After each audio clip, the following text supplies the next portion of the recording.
Là, on part de Alaminos. On a changé 15 fois de programme hier. On ne sait pas où on voulait aller, dans le sens où les îles pour prendre l'avion sont chères. Et l'île où on voulait aller, il y a eu une éruption il y a très peu de temps. Donc, on va éviter d'aller sur cette île-là. En fait, on s'est dit, mais on fait comment pour que ça rentre dans notre budget, qu'on kiffe un peu. Donc, on s'est dit, ok, on va aller dans le nord de Luzon. Donc, c'est un peu chiant parce qu'il fallait remonter tout. Et surtout parce que on s'est dit, bah, en fait, il faudra prendre un avion du nord de Luzon pour revenir. Parce que sinon, on va se taper beaucoup trop de bus. On a fait beaucoup de bus ces derniers jours. Et pour moi, ça a été vraiment, faut le dire, compliqué. Sur un trajet pendant 6 heures. J'ai été malade pendant 6 heures. Pas du tout agréable. Enfin, c'est vraiment compliqué à gérer. Du coup, ça fait que t'as peur de prendre le bus après. Enfin bref, toutes les personnes qui ont mal dans les transports, je pense, peuvent comprendre. Donc la question c'était, est-ce qu'on prend un avion du nord de Luzon pour aller à Manille? Enfin, question écologique, c'était pas fou non plus.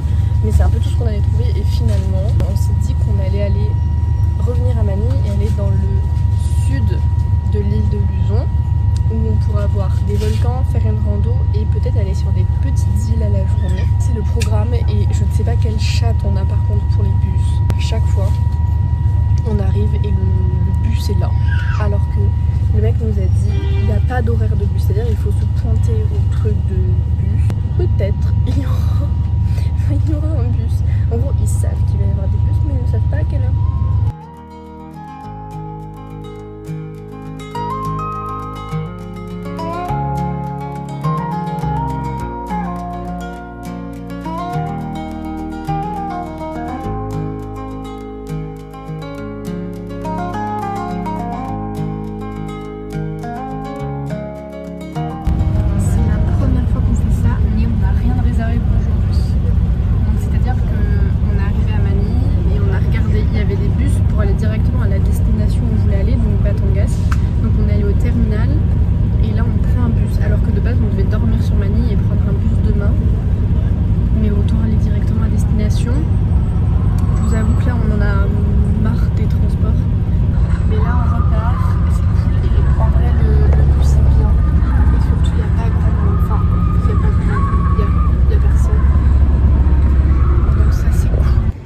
Dernier transport de la journée, le tricycle. Hey.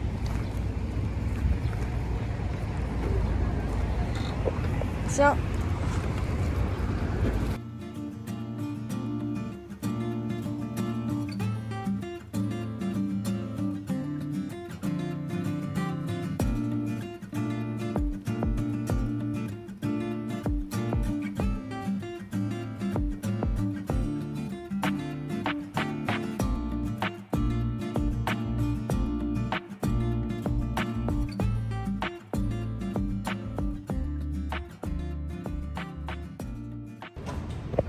Il est 12h30. On a pris le petit déjeuner en chambre puisque le petit déjeuner est compris. Ça c'est cool. Là, on va voir une église, passer un pont, regarder s'il y a une balade mignonne à côté de la rivière, à côté du pont, et essayer de trouver des chaussures pour Sébastien puisque là, elle rend de l'âme.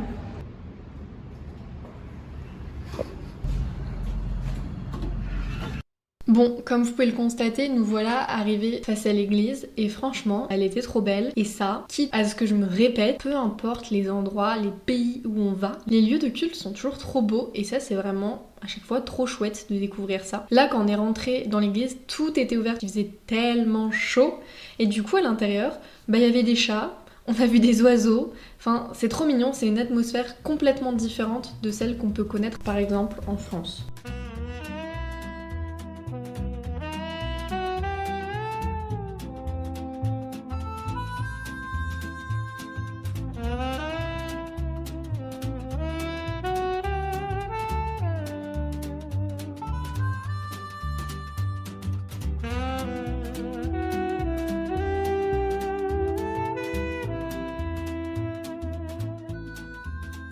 Sur le trajet pour aller au centre commercial, on est passé devant une petite boulangerie et je sais pas si vous l'avez compris, mais aux Philippines il y a des boulangeries un peu partout et nous, on adore manger. Donc on est allé goûter des petites sucreries et cette fois-ci j'ai goûté le Topia Ube. Franchement je sais pas trop ce que j'ai mangé, mais j'ai compris qu'après qu'il y avait une hype autour du ube et donc j'étais contente de me dire ok, j'ai goûté une fois. Je trouve pas ça incroyable, mais franchement c'était bon quand même. Là on est dans un magasin pour trouver des chaussures.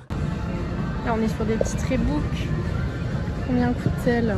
Elles sont à 1998. Donc ça c'est vrai, elles sont vraiment pas chères. Attendez, je vais regarder. Les Reebok que je vous ai montrées, elles sont à 32 €. Je ne pense pas qu'en France, une Reebok coûte 32 €. Et la mission trouver des chaussures pour Sébastien a été validée. On continue avec les missions réussies puisque j'ai réussi à m'épiler les jambes. Ça faisait quand même 2-3 fois que j'essayais. 2 fois. Bon, tant mieux, je suis contente. Sébastien a ses chaussures. Et il s'est pris un petit lemon avec... C'est quoi ça? C'est des mini Actimel. Ah oui, voilà, avec un mini Actimel. Et bah c'est bon, c'est réussi, on est content.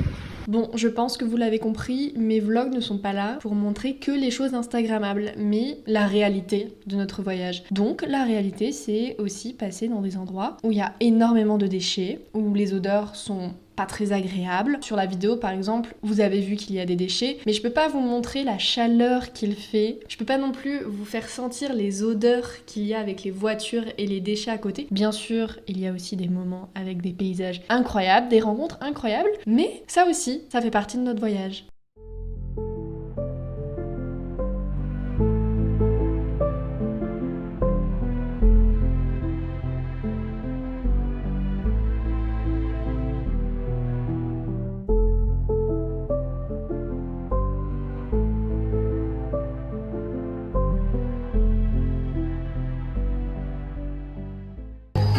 Là, on est dans un supermarché, on comprend pas où on est.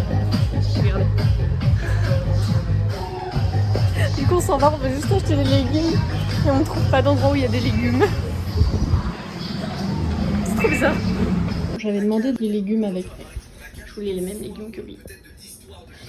Mais on ne s'est pas compris avec la dame, c'est pas grave, je vais manger un cordon bleu avec du riz.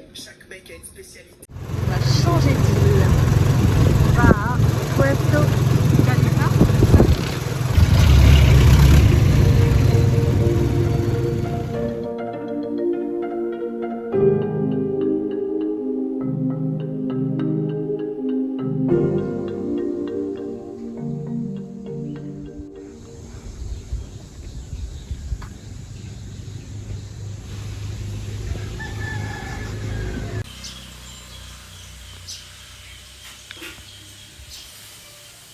Franchement, pour l'instant, l'endroit a l'air super. On attend pour louer un motobike.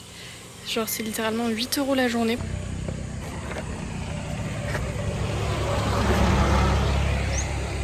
La Madonnexia. C'est vrai. Elle est trop mignonne. On parlait de la gérante de notre hôtel puisqu'elle était vraiment hyper attentionnée. En gros, le casque qu'on avait donné à Sébastien, il était cassé, donc elle lui a tout simplement donné le sien, le temps qu'on avait besoin, c'est-à-dire plusieurs jours.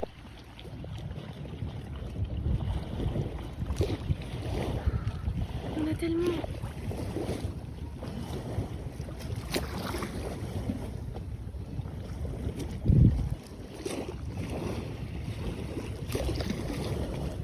Non mais juste vraiment dans un port quoi. On n'est pas du tout dans un espace naturel et il y a déjà masse de poissons. Il y a une étoile de mer bleue ici et là-bas.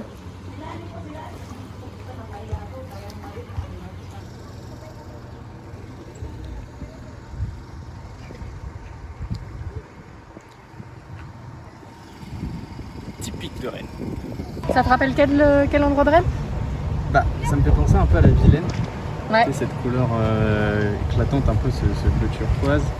Même ces îles là en face, ça me fait penser à l'autre rive en face que tu peux voir. Bah, c'est pas mal en tout cas, ouais, c'est cool pour les gosses. Je les emmenais moi avec mes gosses. Il y a quoi, il y a 15-20 ans. On s'amusait bien. Hein. On s'amusait bien. Puis après il y a eu l'inflation, donc je te parle pas.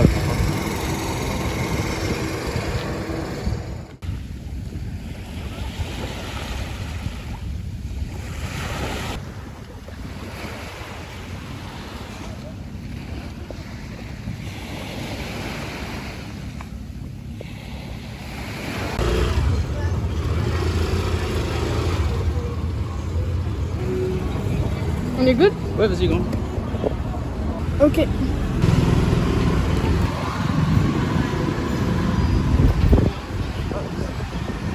On essaye par là? Tu veux monter toi? Bah, je vais essayer, ouais. Ça m'a l'air solide, non? Allez, on essaye.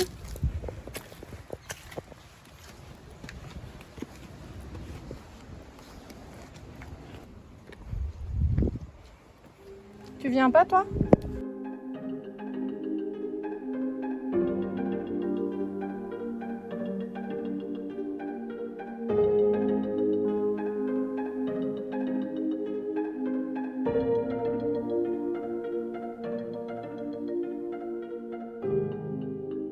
Au moment où ce vlog sortira, j'aurai déjà sorti ma vidéo sur la Thaïlande, puisque à l'heure actuelle je prépare la sortie de la vidéo sur la Thaïlande, donc bref, elle sera sortie.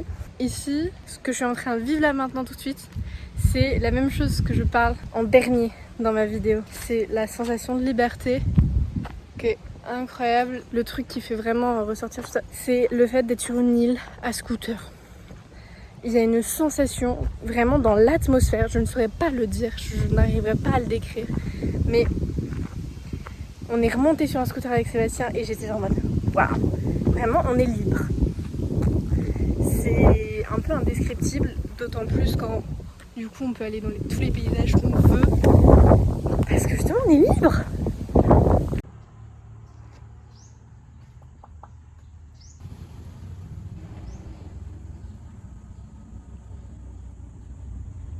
Comme on peut le constater, je fais des petits moves bizarres au bord de la piscine, tout simplement parce que le contour de la piscine est littéralement brûlant. Voilà. Et je n'y suis pas restée longtemps. Je suis vite retournée vers ma serviette.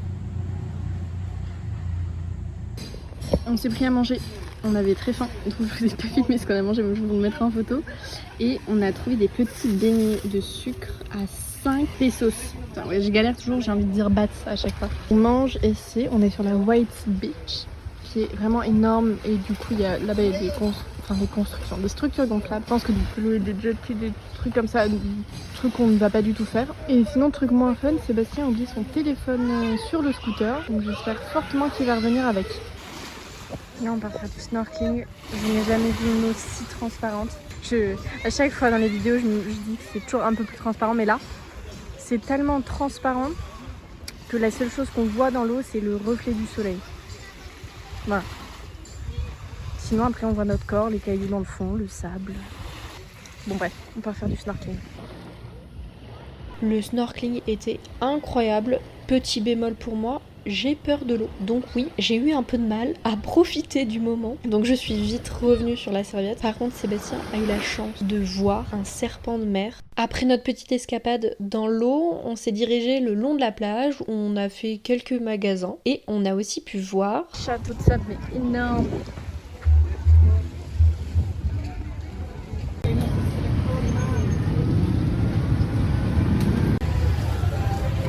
Je sais pas ce que je vais avoir comme jus. Thank you.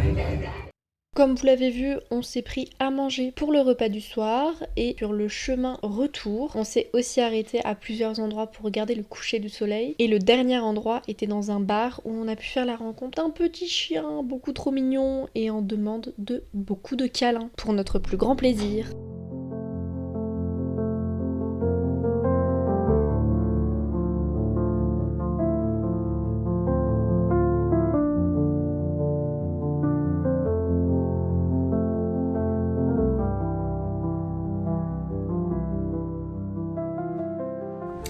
Nous avons quitté le restaurant pour se retrouver à l'hôtel, qui était vraiment à 1 minute à pied à côté. Donc il n'y a pas de courant là non plus, donc on est allé au téléphone. Alors tu sais, ça fait limite du bien. Que l'eau soit chaude. Tu sais, ça te fait un bain. Mais c'est vrai que ça fait un bain énorme. Et l'électricité est revenue, je sais pas si je l'ai dit.